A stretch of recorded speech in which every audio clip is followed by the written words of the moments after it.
see the world through other people's eyes. Now, empathy is a quality of character that can change the world.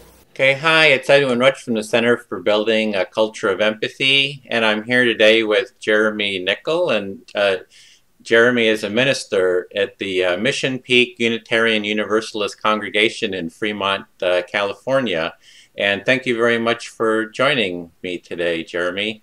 Oh, absolute pleasure, Edwin. Thanks so much for asking me to be a part of this project. Yeah, this is a dialogue about how we can build a culture of empathy, and I talked to you a little bit before about empathy, and I'm really glad to have a chance to kind of go into a little bit more depth with you about this. Great. So besides being a minister, oh, actually, let me just show you. You have a web page, and I'm just going to bring that up. Okay. Here, and it's your Facebook page, and you seem to like clowning around. I do like to have a good time, and that is actually a picture from my ordination service, and we had the faithful fools there to help us remember that it's important to laugh as much as anything else in this life. Well, just seeing it is making me laugh. So. Good. Right. Mission accomplished. And then we also have your, is it a church? Is Unitarian, is that you call it a church, or what do you? Some people do. We try to use the term congregation to be a little more inclusive to people who aren't from the Judeo-Christian background, but, you know, people understand our community to be a lot of different things. And that's at MPUUC.org, and I'm just showing that on the screen. Would you like to say a little bit about your congregation, Jeremy? Yeah, and we're actually just about to switch to missionpeakuu.org. It's, as you said, a Unitarian Universalist congregation. It's been around since the mid-90s. I'm their third settled minister, and they're really in this amazing growth phase right now. Fremont, California, not a lot of people know about, is actually the most diverse city in the world by languages spoken in the homes, even more diverse than Queens, New York. Over 160 languages spoken in the homes of 200,000 people in Fremont. It's a really incredible place. And, you know, so our amazing task is to figure out how do you really serve a community of that kind of diversity, and still something we're struggling to learn how to do better, but, you know, it's the kind of challenge that Unitarian Universalism really embraces, and we're really excited to have. And you've just moved into your new home, and you're sitting on your porch, I understand. 2 weeks into our first home in San Jose. My wife is a UCC minister, and she's actually starting a congregation in San Jose. And we're just thrilled to be in this city, one of the biggest cities in America, also one of the most diverse cities in the world, and just a fascinating place.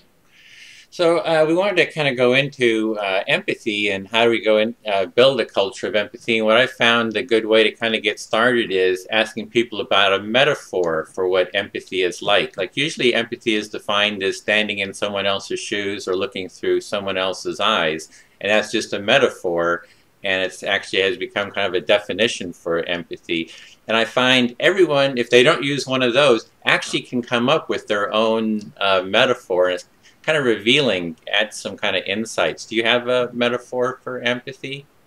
Yeah, I think I would fall back to one of the principles of my movement, Unitarian Universalism, and talk about the interconnected web of life, which is really one of our core values, to understand that it's not just that we're living in a world and we need to respect each other, but that we are all deeply connected at some very intimate level.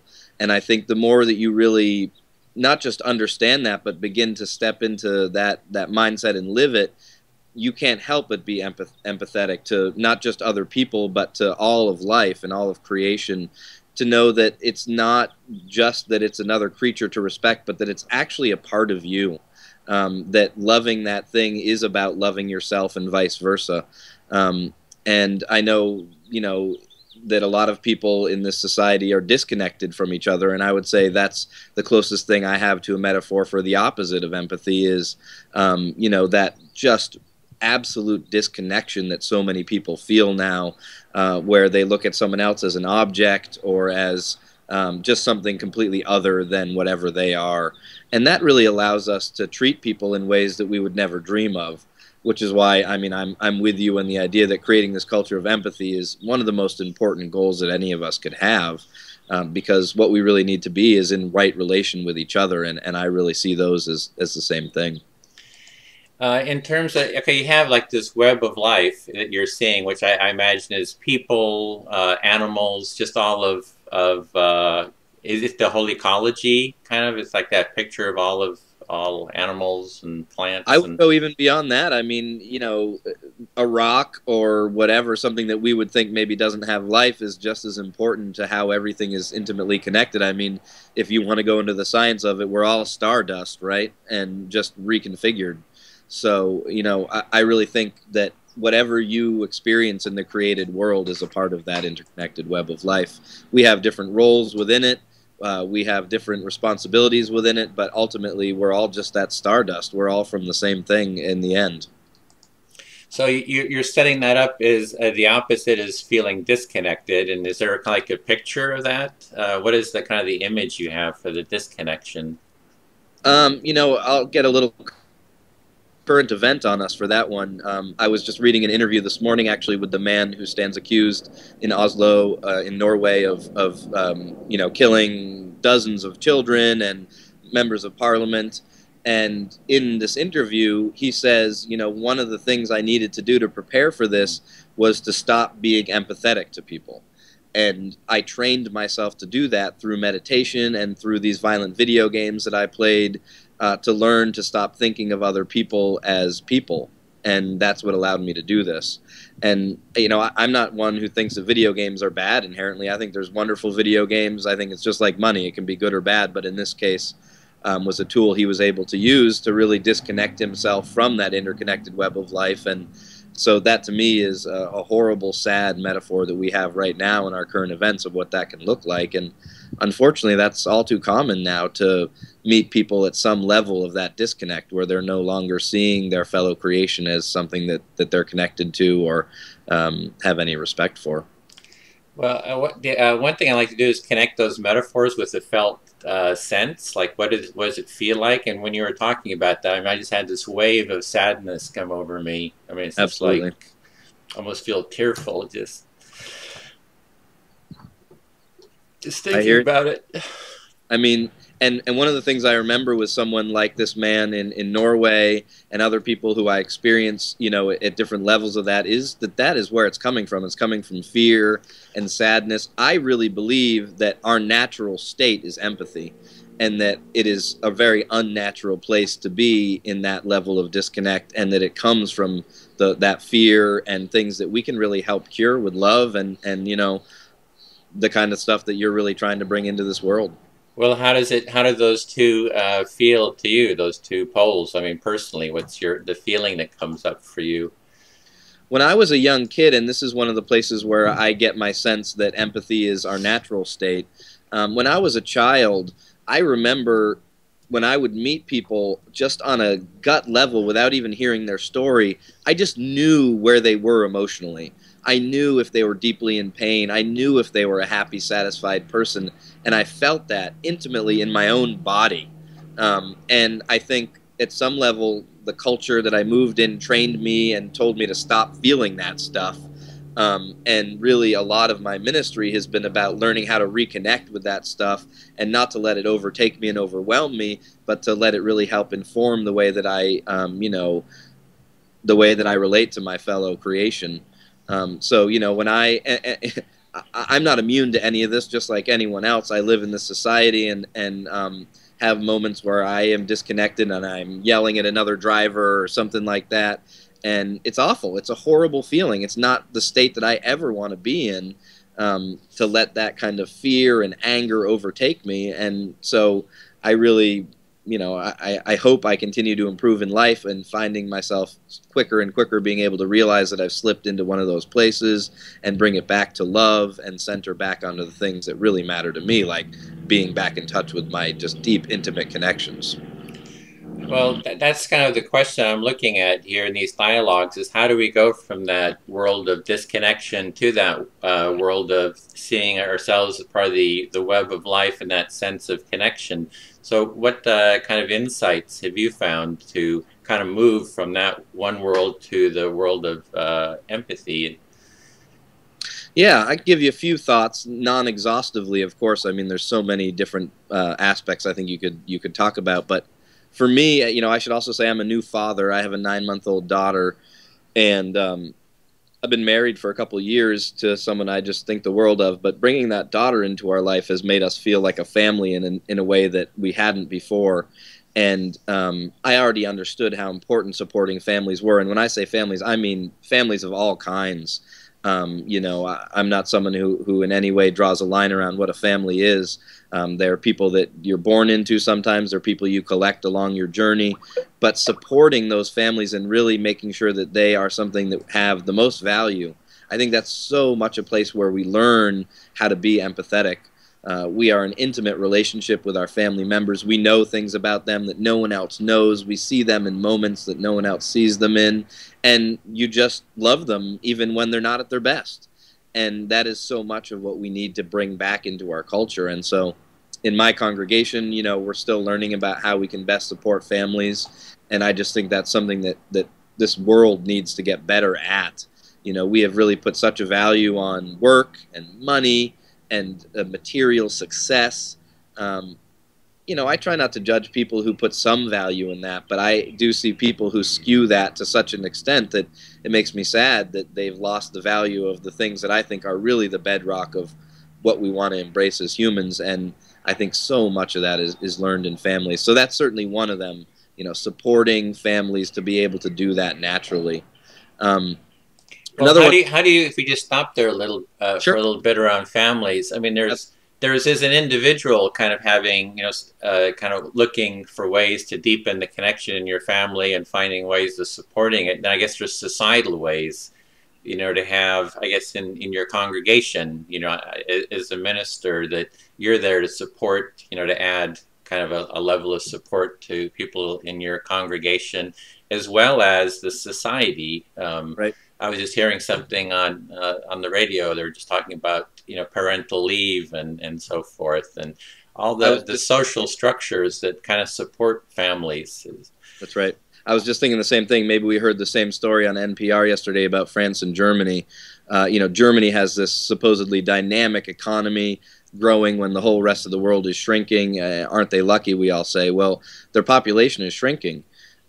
They're not growing in that way. And France, people are kind of knocking their economy, but France's families are growing. And when you really get down to it, France really supports families on a societal level in terms of how they support women after birth, in how they support children after they're born, in terms of feeding them, educating them, making sure that there's affordable child care for all children.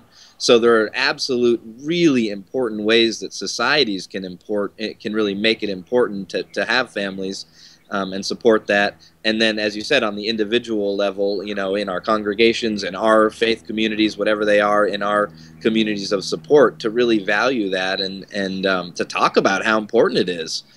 I think that's all really important to getting there.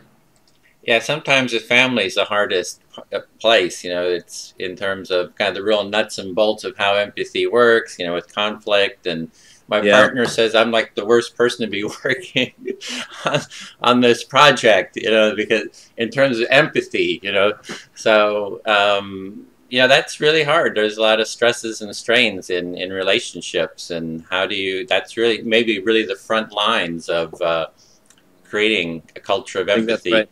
It's the first place we start doing that as a practice. It's the first place we start really learning how to do that. And, you know, that's not to say that all families are healthy systems at all, but I think part of supporting families is teaching them how to be healthy systems. And, you know, like I said, sometimes your family isn't the one that you were born into, but the one that you've kind of pulled together, you know, along your journey. But having some group of people that is family for you, that is as important as yourself, you know, that is really the front lines for, I think, learning how to be an empathetic person. And now there's so much study about child development, about the importance of children. I mean, even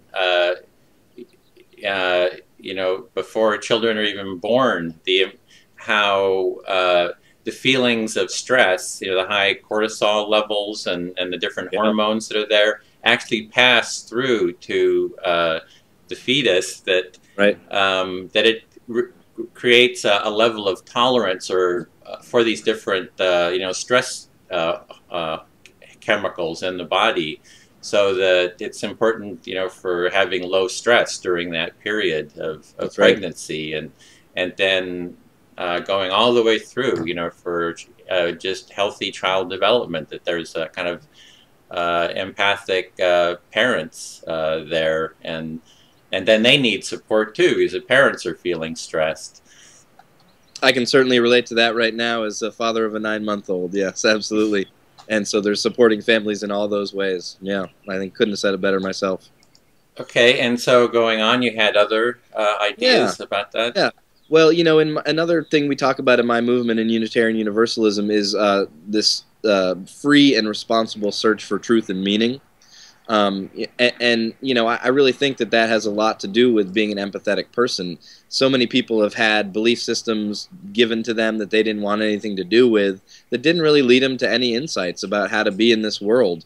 And from my experience of helping people on that free and responsible search for truth and meaning, that is organically what's going to come out of that search. You know, one of the things it leads us naturally back to is connection, is how important that connection with other people is, and how this is not a world of just Jeremy or Edwin. This is a world that is so connected, and that we need to be aware of that. So, you know, finding ways, and this is something that we, I think, do a pretty good job of in my denomination, but finding ways to really support people, and we talk a lot about multiple truths, that you know, you don't have to think alike to love alike. And right now, as a country, we're about as divided as we could be. And when you have these hard lines that you're taking about something, you know, I believe this and I'm not willing to move on it, and you believe the opposite and you're not willing to move on it, it's really hard for there to be any love between us, for there to be any deep sharing, you know, the real bedrocks of empathy and caring. And so to get to that point where you say, okay, I've been on my search, I've been on my journey, and this is the truth I've found, and now I'm talking to Edwin, and I hear your truth, and it's not exactly like mine. It doesn't mean that yours is wrong and mine is right, or that yours has to threaten the truth of mine, but that we can really be here together and have our separate truths and still just coexist and love each other. And, you know, that is not a message that a lot of people get these days. So I just think any way that we can help people get there, to that place of really embracing multiple truths, is going to help us really get to that kind of empathetic culture that we really need. Well, I would say that empathy, I mean, there's different parts to empathy, and one of them is perspective taking. So it's like putting yourself into someone else's position. And I would say that kind of maybe fits in with the cognitive part, that, well, what does the world look like from this other person's point of view? They grew up in this environment, and their experience has been different, trying to find that. I think that's part, you know, I push back against the so-called golden rule a little bit, because I think it really misses out an essential part of what we're trying to do with empathy. So, you know, the classic golden rule that, you know, Jesus spoke was, you know, do unto others as you would have others do unto you. Well, that puts you in the driver's seat. It's really all about you in that formulation. Do unto others as you would have people do unto you. Well, that person, you know, is different, and just imagining what it would be like to be in their shoes or to see out of their eyes is still you doing that imagining. So, you know, there's this other idea, the platinum rule, do unto others as others would have done unto them. And that really, I think, is the next step that we need to get to say, okay, well, I have my social cultural location, my understanding of things, and if you just put my brain in your eyes, I would see your world through my thoughts. That's not the end goal. The end goal is for me to truly just say, your truth is your truth, and I fully respect that. I don't even need to see out of your eyes. I know that your truth is real, and I love it. So I think you got to get to that next step, and it's not just semantics. I think there's some real important difference there. Yeah, so you're talking about this personal quest. I mean, you kind of started by saying it's about this quest that we're all searching and and Right. learning and growing, and to keep on that quest to kind of keep deepening that sense of understanding and empathy. And then the golden rule is maybe still a bit more self-centered, whereas and you're wanting to kind of put the attention on maybe the other person, And not others, even or the other person, but to just say, I don't think it's really possible to see out of someone else's eyes or to really know what it's like to be in someone else's shoes. Everything about the way that we experience the world is so unique to us, to the way that we have put together our consciousness, as the way it's been constructed from the unique set of experiences we've had, nature and nurture and even more. And so, you know, I just want to respect your truth because it's your truth, period, without having to see out of your eyes, without having to judge it through my lens at all. You've had your set of experiences. That's totally real for you, and I just want to respect that. So it's just not judging. It's like removing the judgment of other people's view and kind of just seeing where they are. Yep, just trusting their truth and not being threatened by it. Well, there's another quality, which is what I've seen within empathy, that there's a kind of a merging that can kind of happen through, you know, perhaps emotional mirror neurons, and I really experienced this to kind of a deep, you know, pretty deep level within dance, for example. Yes, the sense of merging, that we become almost a single consciousness. And it's not like do unto others as I would have them do unto you. It's almost like a we do to each other as we would do to each other. Something, you know what I mean? It's almost like a we I love do that. under something. It's like we're doing in there is a great addition. Yeah. Because that's really what it's about, is that we are in this together and our truths are all in this together, whether they are the same or not. That's right. And you're talking about that merging. You know, I'm an NPR lover, an unabashed NPR lover. So this is, I think, my third reference to them now in our interview. But a really neat article I heard there recently was about the fact that storytellers, not even necessarily good storytellers, but when you story and when you hear a story, both the storyteller and the story hearer's brains link up. The same parts of their brains start to light up in the same patterns and in the same ways. And so I was going to talk more for my kind of third point about, you know, ways that we can bring our culture of empathy about our judicial system. And I would like to talk about that some, but I think telling our stories is also an incredibly important part of this. Hearing and telling our stories, because something magical happens, and I think it's what you were just getting at, that merging of we-ness really is facilitated by that. And now we're, you know, with these new MRI brain imaging stuff, we're seeing that actually happen. It's not just a theory. We can actually see those brains link up in a magical seeming way almost. So you know, my ministry is story based. I am all about hearing people's stories, deeply hearing them, and telling my story and telling people's stories in worship. That's what I think it's all about, really. Yeah, I see that in the arts, or is kind of where that really takes a deep, takes it quite deeply in the storytelling, right. The movies, the dance, and you know, it's been with us for eons. Where the storyteller in front of the fire, you know, That's telling right. the story of the hunt, and everyone's mesmerized and feels like they're on the hunt together, and they're taking this journey, you know, emotionally together. That's right. Well, from myself, this quest, I have a little bit of a story there, is that, you know, after high school, I took off. I was a bit of a seeker, had that quest quality that you're talking about. And I spent, you know, 5, 6, 7 years just traveling around the world and just kind of putting myself in. I didn't want to learn through the books. You know, I wanted to learn by doing, by working in different countries. And, you know, it was kind of like a quest, that very quest that you're talking about, kind of what is life about? And as I and I've only, you know, in the last 5 years or so, really kind of come across empathy, you know, the vocabulary of empathy. I mean, the feelings were there.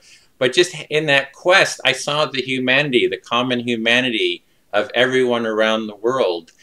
And when I kind of discovered, you know, the vocabulary around empathy, I said, this is it. This is kind of what I was searching for, is that that sense of connection and how we interact, how we interrelate with each other. And so I feel very grateful to, in my quest, to have kind of, sort of stumbled across this. Well, travel is another, I think, really important piece of it, and we could talk about more, but, nothing opened up my mind more than the time I've spent outside of my culture of origin, to see the differences that people experience in the way that they are born and raised and work and live and fight and marry and all that stuff. It just opens up your mind to the fact that that little world that you grew up in is just one little piece of this thing. And I think the more you are awakened to that, the more you realize it's not just about you. It just can't be. So travel, I think, it's somewhat privileged to talk about that as, one of the keys to this quest, but no way of getting around the fact of how valuable it is. So it sounds like you did some traveling, or? Yeah, I've done a fair amount of traveling myself. Absolutely. Like what? Just quickly, what sort of travel did you do? The first one that really, opened me up was after the Velvet Revolution in what is now the Czech Republics. I went on, it was my junior year of high school, and that summer I was taken on a trip by my history professor to Prague, and we spent a month there, learning about the revolution. But for me, I mean, it was educational, but it was also just mind-altering in the world it opened up for me. And so then when I graduated high school a year later, I took a year off and actually traveled around the world, spending a fair amount of time in Nepal, to a lesser extent Australia and Thailand, and then in Europe at the end. But really spent the majority of that year in Nepal, and that really opened up my mind like nothing else has. I've continued to travel ever since. Oh, great. So, okay, so the we could move on to the other point which you wanted to talk about, which was restorative justice process for deepening empathy. That's right. That's right. So, as part of my ministry, I'm friends with and visit a man who's on death row in San Quentin once a month, and I already was someone who was against the death penalty. I was already someone who was a fan of the model of restorative justice, which, for people who aren't familiar with it, is the idea that after a crime has been committed, that you really need to involve all participants in the healing process, so that instead of just taking the so-called, perpetrator and locking them away, you need to take the victim, the victim's families, the community that the crime happened in, and the perpetrator, and understand what all of those people need to heal. So it's not a punishment-based system. It's really about trying to really think about it as an organic, back to that interconnected web of life, that all those people are connected from this event, and that the only way that they can really heal, which is, I think, the real goal of justice is healing, is to really be in a relationship together and in a way that's much deeper than just punishing, the so-called perpetrator. And so even beyond that, I mean, that to me is the goal. The long-term goal is to get there. Right now, our system of justice couldn't be more opposite from that. And if you spend any time in prisons, you will see what a dehumanizing system we've created. I talked earlier that my metaphor for the opposite of empathy is disconnection, and that is absolutely the goal of our prison system, is to keep people just locked away from any kind of connection they can have to our food system, to the natural systems of the earth, the sunrise, the sunset, but especially from their families and friends, communities of support. And then, what we're supposed to take as the victim or the people left behind, is that's enough for us, that's the healing we need, this isolation and disconnection of this perpetrator.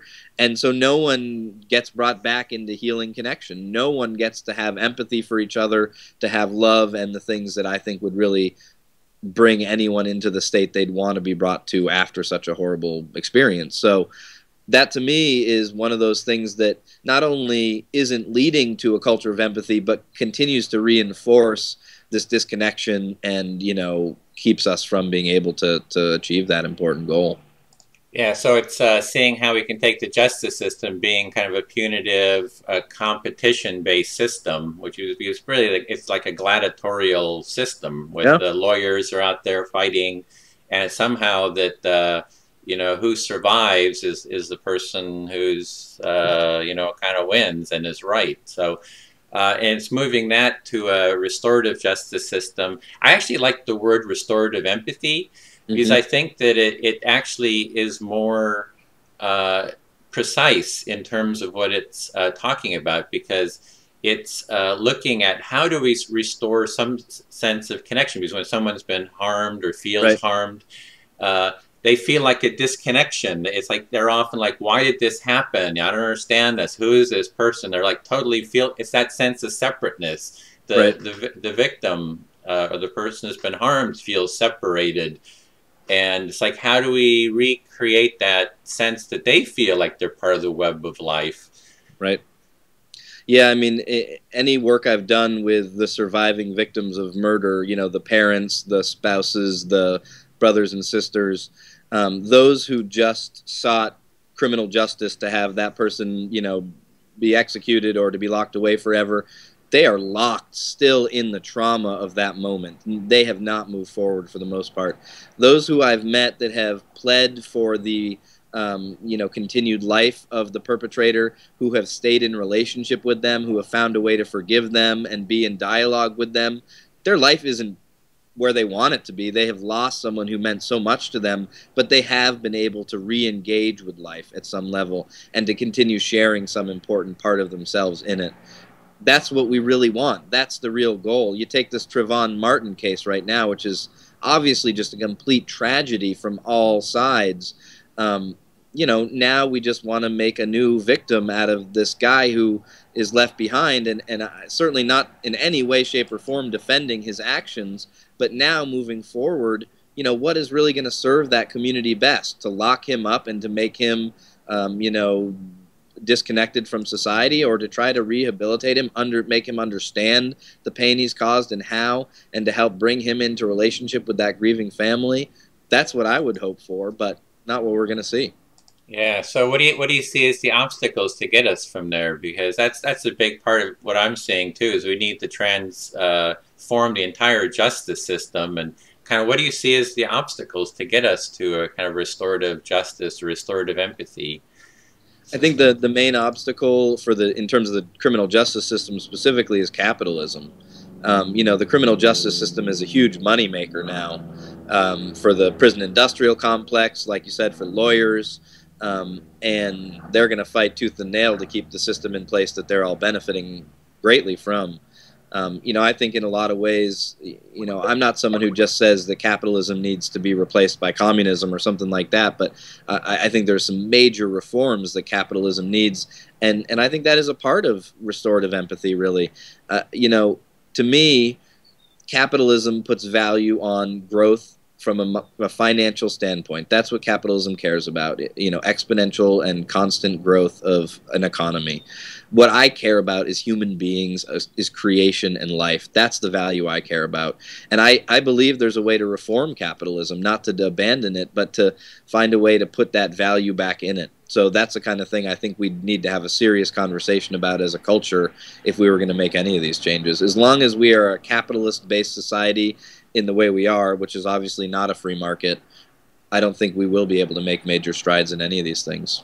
So you're saying for deepening empathy in the family, deepening empathy in our personal quest, deepening empathy in reforming justice system, that capitalism is one of the major obstacles that we need to overcome.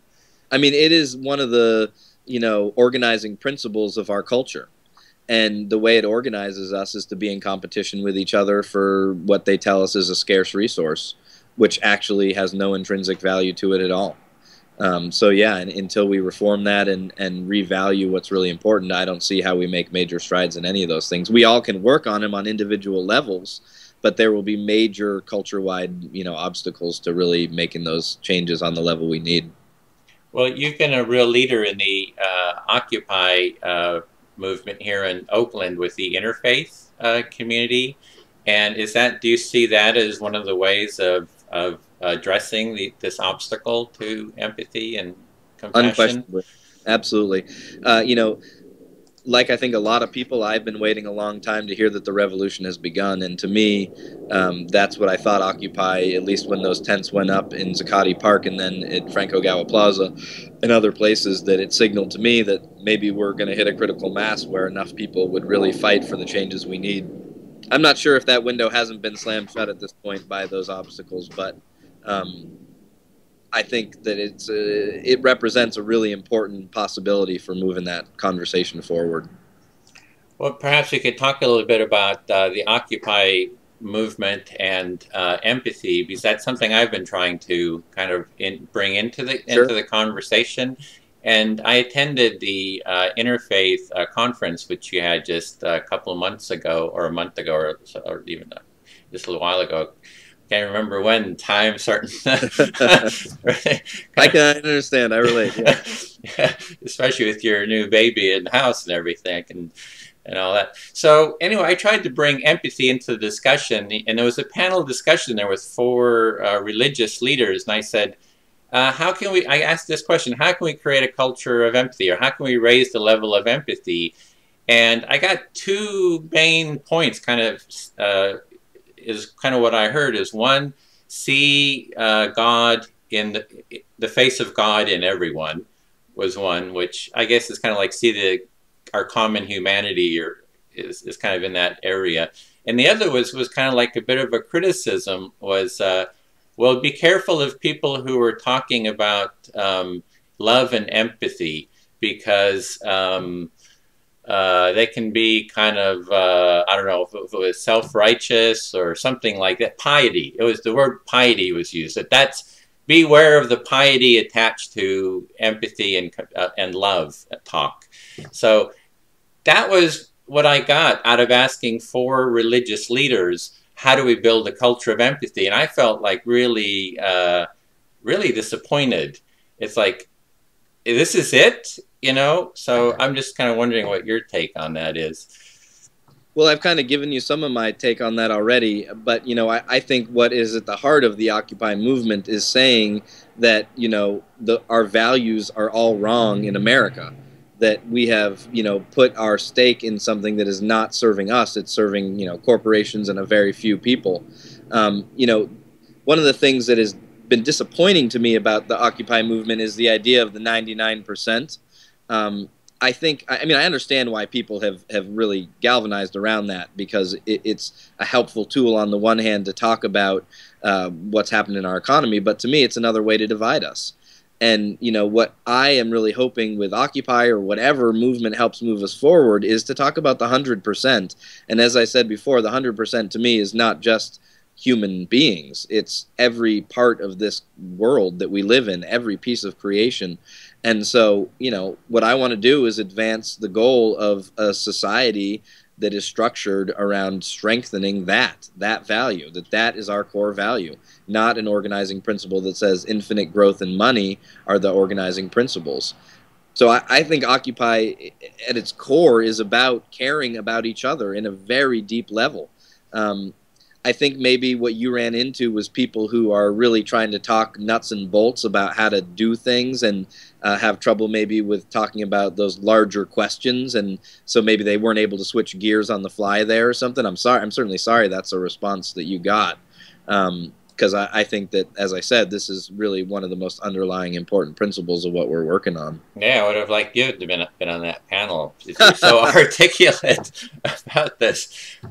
Yeah, so I found that to be a problem as well. I mean, in the sense that if we're wanting a web of life, like you're saying, to see, that means everything is connected, and to say, well, 1% is kind of like sliced off is kind of the problem that I'm seeing with that is, once we slice off that 1%, then their heads get chopped off. Then there's the next 1%, and then their heads get chopped off, and then there's the next. So it's kind of this never-ending 1%. So when we had the empathy tent at Occupy Berkeley, and on it was a big banner that said 100% empathy. So that was kind of, it's calling really to address that, that everybody is included. And, the 1%, it's not like they're necessarily, I mean, I know people who are close to that level, and they have a lot of pain and suffering in their lives, and that is so right. The money and the wealth is not necessarily making them happy. I mean, there's a huge amount of dysfunction and fear and anxiety and disconnection there. So it's really like, how do we bring everyone into that sense of the web of life and away from that disconnection that you're talking about? Yep. And I think, obviously there's, within the Occupy tent, there's people who care about a lot of different things, but the issue of corporate personhood, I think, is one that really resonates with a lot of people. And I think that's one of those places where you can really see the value system getting out of whack. When we take something that is a complete fictitious creation, it's not a part of real creation. It's something we created to build money, and then give it the rights of creation. What could be a better metaphor for how disconnected we're becoming? And so, yes, I think the 100% is really important. And then I also think the next step is to say, okay, then we focus on the values of creation. And so this whole idea of corporate personhood, I think, just is a great example of how out of whack the track we're on is. Yeah, and then there's even, corporations, it's commonly said that their main goal is is profit and maximizing profits for Right. themselves. Right. So we're talking about the basic framework is total self-interest, and it's really like the values of the psychopath, who's disconnected, only looking for themselves. Yep. If it would, and maybe that's something else we need to reform, is the whole notion of what corporations are about. That instead of being, they should be, I don't see them as the enemy, but rather, how do we transform corporations to be cultures of empathy? That would be a great way to, I think anytime we start to make an enemy out of one particular thing, if you can transform it into how can we use this for good instead, what a better way to approach it. So, okay, let's see, within the Occupy, what can we do? What can we do within Occupy to bring more dialogue about empathy? And that's something I've been wanting to do, to maybe, interview more leaders within the Occupy about this. But I didn't know all these different ideas that you had, so I'm really glad to have had this opportunity to kind of hear how empathy resonates, with you, and what can we do to create more of a dialogue? I think that's maybe one of the first steps, is just dialoguing about it, bringing it up into consciousness that way, and just start seeing what are people concerned about, because and address those concerns. Yeah, so, if you remember, one of the main things that came out of that Interfaith Conference that we had, the Occupy Faith National Conference, was this national plan to gather people's stories. And so to go back to storytelling, and it's what you're doing. It's what you're already doing, obviously, is recording all these people's stories about empathy. And I think that's what we need to be doing. I think it's one of the great things that we can do is record people's real stories about what it's like to be a human being in this culture, and to share them. And we talked earlier about the real effects that has on people's brains to experience each other's stories. So I was really excited that that was a big part of what came out of our national gathering. We talked about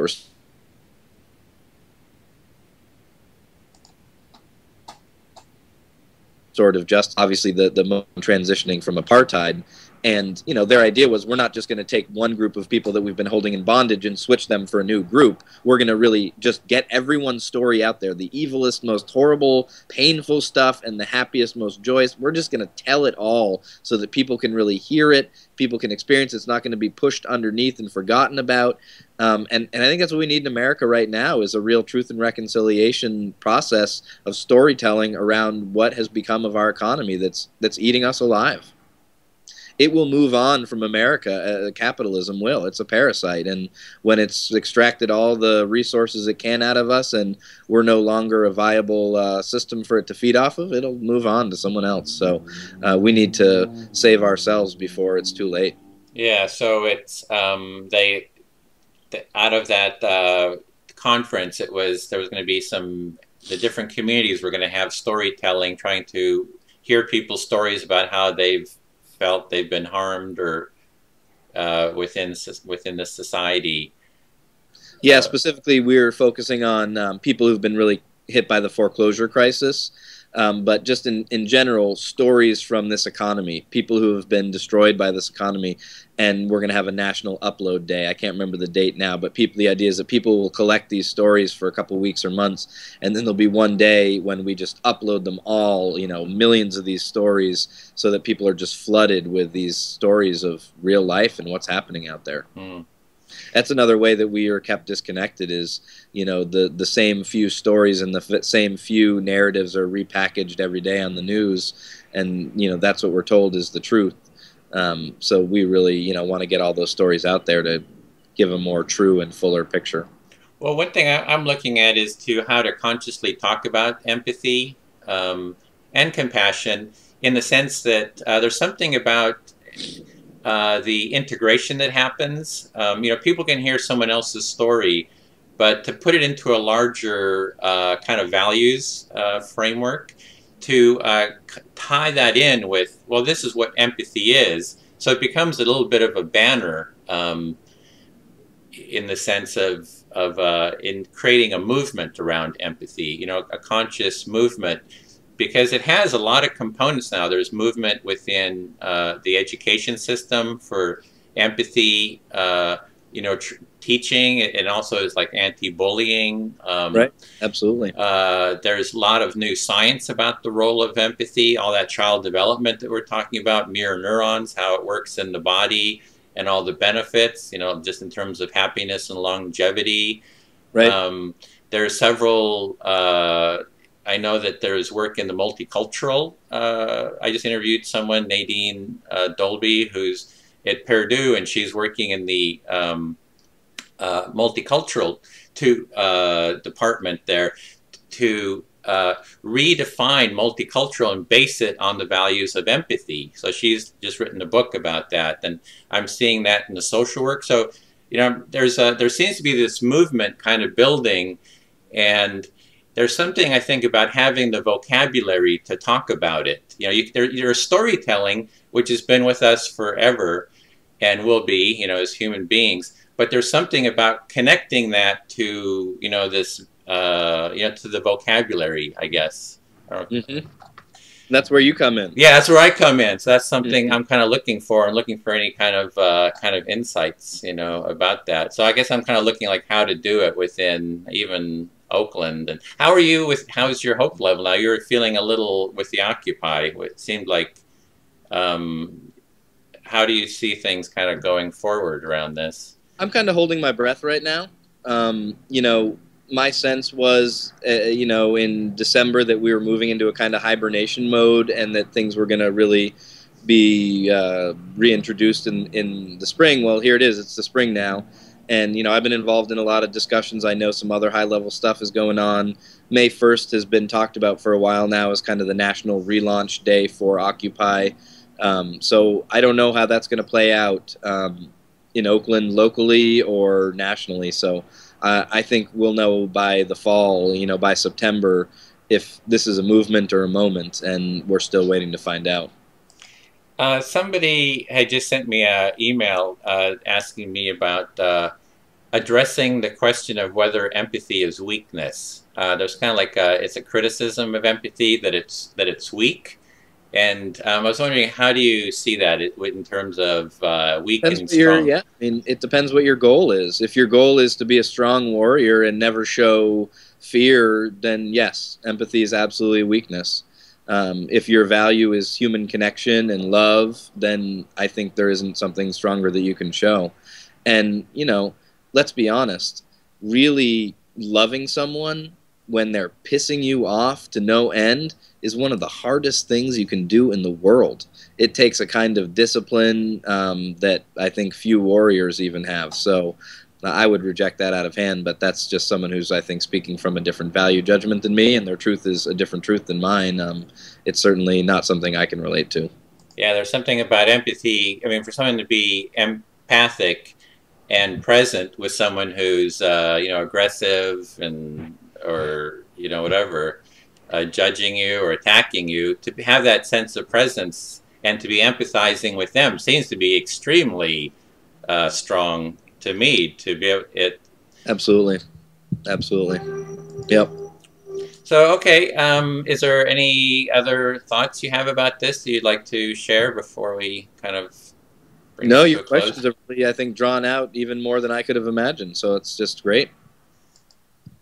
Okay, then really appreciate you taking the time, from moving and your new baby and your It's always busy, so you just congregation. gotta make time for important things. I'm glad we're able to find the time. Absolutely. Yeah. Well, I hope we can continue kind of with this, and would like to do some panels with other leaders, and I've interviewed several, around the country, religious leaders, and hope to kind of engage them as well as others in the Occupy movement. So wonderful. I really appreciate it. I'm very grateful. I mean, just for you taking the time, and you're so articulate and as well. So look forward to our next step. Yeah, absolutely, and be in touch. Okay, take care. Bye-bye. Bye, Jeremy. See the world through other people's eyes. Empathy is a quality of character that can change the world.